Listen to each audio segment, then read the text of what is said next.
Click, point, count, save. Scanning SKU codes for Northwind StockTake. The Northwind 2.0 Developer Edition template showcases major features of Access. It is not designed to run a company, nor to show you how to build such an application. Northwind is a fictitious trading company whose customers are independent grocery stores. Customers call in orders or place them over the internet. Northwind invoices, ships, collects payments, and closes orders. Purchase orders and inventory management are also included in this edition.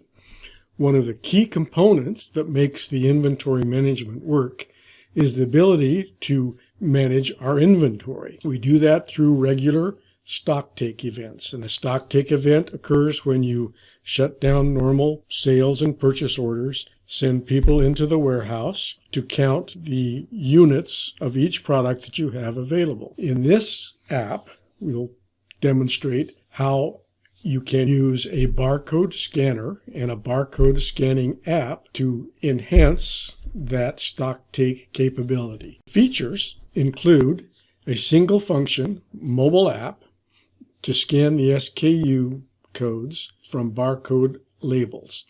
It's a single function app because it does only one thing. It scans barcodes. And it's a mobile app because it runs either on the phone or it runs on the tablet. It uses what I call a bridge table, and that's a Dataverse table that is linked both to the mobile app and to the desktop app so that we can move our data back and forth between the mobile environment and the desktop environment. We selected Dataverse for that. With Dataverse, we are able to support offline scanning with or without an internet connection. I'm going to do this in two videos. The first one, the one we're working on now, will focus primarily on an overview of the entire application, the steps involved in setting up the StockTake, the scanning itself through the mobile app, which is actually a PowerApps app running on a smartphone or in a tablet, and some of the high-level detail about how the app itself is set up and configured. In the second video, part 2, we'll come back and look a little more closely at each of the component parts, the tables involved, the forms, the screens, and some of the code that is used to run the PowerApps app. I have a way to run the PowerApps app on the desktop, not in the phone, which I'm going to use, although primarily this is intended for mobile use on a phone or a tablet, because that way I can actually record while I run the app. I'm going to take a quick pause while I set up the demo, and I'll be right back. I'm back, and we're looking now at the Northwind Developers Edition, modified, customized to support the barcode scan function for StockTake. We're looking at the quarterly StockTake form I added to the system setting area, the system admin area, to support it. This information, this data, comes from a Dataverse table linked into my Access front end. It's called StockTake Scan because it's intended to support the scanning function. It's basically a denormalized version of the original StockTake table. Denormalized, I added to it, in addition to the product ID, the product name, the product code, which I called the Northwind scan code. It includes a field for the quantity in a package, which would be the number of packages in an individual unit on the shelf. It's easiest to see that with beer. A case of beer contains 24 cans. So we're going to count cases or units, not individual cans. The table includes a quantity on hand, which is the amount that we're going to enter through our StockTake Scan app, and the expected quantity, which is a calculated amount based on previous StockTake, previous purchase orders, and previous sales orders. And that's used to calculate what we expect will be our quantity on hand. In addition to the StockTake scan table, I added a form bound to that same Dataverse table to monitor the progress of a StockTake as it is being conducted live. Because the StockTake scan table is linked in both environments as it is changed in the scanning app, those records, updated records, will show up here. I added the refresh data button because it is not 100% reliable that it will actually update itself.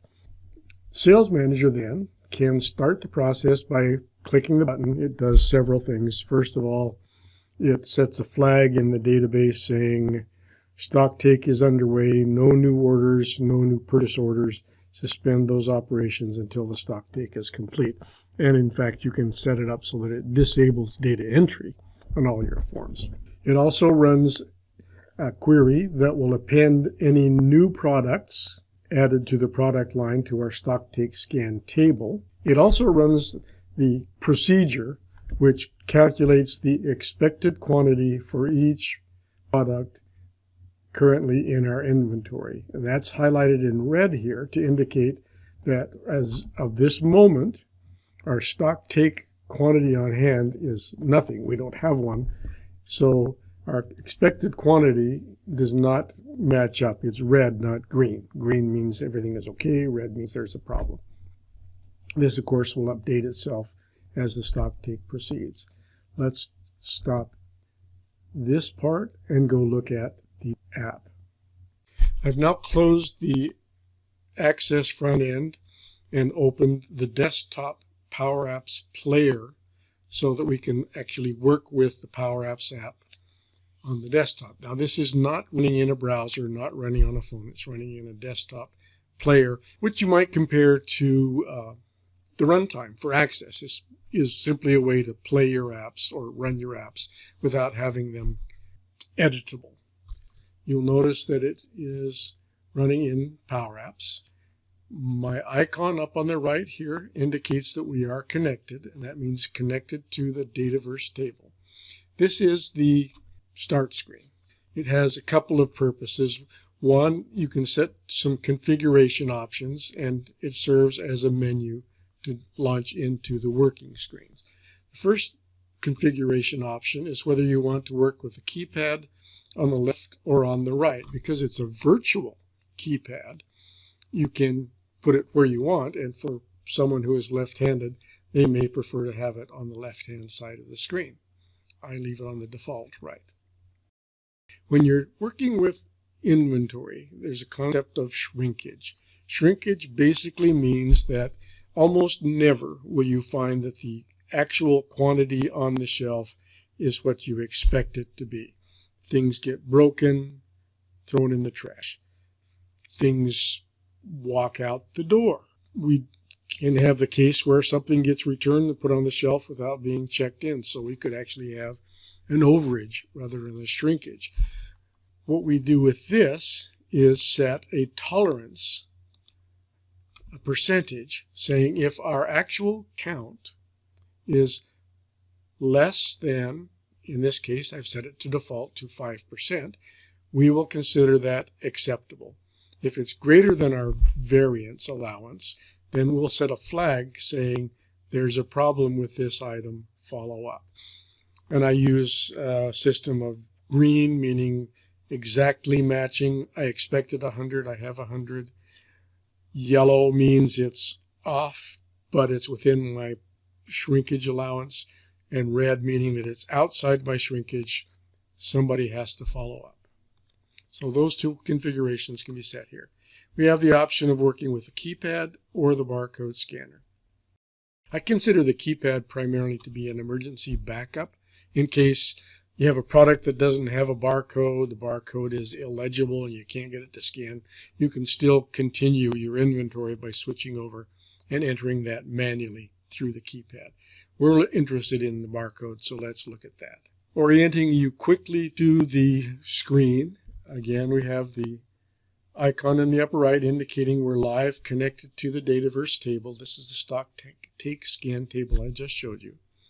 And it's providing all of the records that are currently in our StockTake scan table, which is all of the products in our inventory. The control that I used here is called a gallery in PowerApps, and a gallery is comparable in some ways to a continuous view form in Access. It has a record source, which is called items. You can select one item at a time.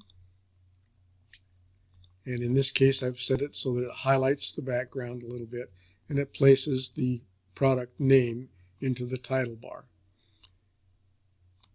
As you select an item, then you can enter your counts for it. The way this works with the barcode is this button triggers the barcode scanner built into the device you're using. If this were running on the phone, it would trigger the phone's barcode scanner. When I click it here, it's actually going to trigger the barcode scanner in my laptop computer, which is running through a video camera. So we'll start with almonds. I've set up a sheet of paper with the products, the product code, and my barcode on the page to simulate the label on a product container or on the shelf. As soon as I move that barcode, which you can just barely see there, as soon as I move it into the center of the camera where it's in focus, the camera will, I hope, recognize it and capture it. So my barcode scanner has captured the barcode off the page. It has identified the product code or the SKU code, the SKU code from that barcode, and filtered the gallery to show only that item. This ensures that when we do our direct input of the count, it will go to the correct product. There are two ways to proceed from here. In the more precise, accurate method would be to continue scanning the barcodes on each unit on the shelf. We're expecting 60 units or 60 packages, so we would click the barcode scanner 60 times, one for each of those packages. And as the barcodes are read, they would add one more to our counts. You would do that if there's the possibility that two different products were commingled on that shelf, and you want to make sure that when you count 60 units, you're actually counting 60 units of the same product, not 30 units of honey almonds and 30 units of smoked almonds, for example. They're all the same kind of almonds. In our case, we only have almonds, so we don't worry about that so much. And also, because if it's a demo and I can't click the barcode 60 times, or you would all leave me, I'm going to enter the count by hand. So I'm going to do 1, 2, 3, 4, 5, 6, 7, 8, 9, 10. Come up with 60 units. Use the keypad to enter my 60. Save that quantity. On hand and expected now highlight in green to indicate that the quantity on hand and the expected quantity match up now. If I go back into the Access interface and hit refresh data, it brings back that 60 now, and also highlights these numbers in green to indicate that I'm in sync. The sales manager can monitor the progress of the StockTake in real time by refreshing this form during the period of the StockTake. One more thing we can look at. We have our shrinkage allowance. So let's say that we're going to count something different from our expected quantity. We have a 5% allowance, so 10% of 60 would be 6, 5% of 60 would be 5. So if I have actually 54 instead of 60, now I get the red highlight indicating that I'm more than 5% outside my shrinkage allowance.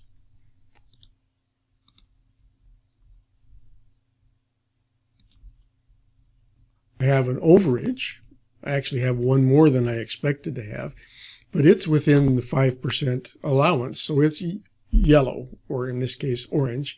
Yellow didn't show up very well, so I switched to an orange for the demo. 59 on the other side would also be in yellow, or if we go back and match up exactly, we get the green. So that's how the app works in conjunction with the Access front end to do our StockTake. I'm going to do a little bit of a high-wire act and go offline and see if I can scan another product offline. I'm going to turn off my Wi-Fi, which will disconnect this PowerApps app from the Dataverse table. And it's off, and my icon has now changed to red, and the label says not connected. So I'm no longer live with my Dataverse table. I can still continue, and I will really be brave and attempt to scan a second product. This one is going to beer.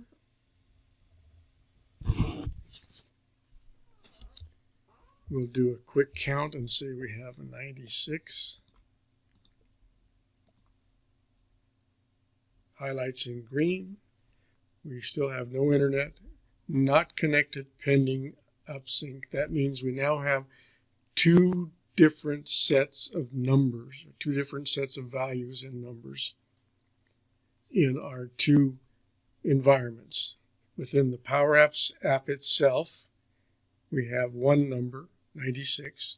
In the Dataverse table, there's a different number. Let's look at our... Now this one is going to completely blow up because I am no longer connected to Dataverse. So when I hit the refresh data, we get the error that occurs when we lose a connection. That verifies or validates that we are indeed offline. I'm going to see if I can go back online. And actually, I will suspend recording for a minute while I do this because it can take several minutes to establish the connection. And we are back. Okay. Whew. We reconnected, and now we should see that in a couple of minutes this will have resynced. I'm not sure how. We may have to actually refresh. We're back. As you can see, I had to actually recycle access. When I broke that connection, I messed things up badly and I had to restart access. But when it came back, it now reflects both of the products which I've completed the StockTake for. And we're back connected here as well. So that completes this full set of features and functions going from the access side to the mobile side and back to complete the StockTake with the barcode scanner in real time with progress summary for the sales manager. In the follow-up to this video, part 2, I will go through some of the features in more depth. I will dive behind the screens in the PowerApps environment, look at some of the code that drives, for example, the barcode scanner, the offline, online connectivity, the gallery, filtering in the gallery, and how the keypad was set up.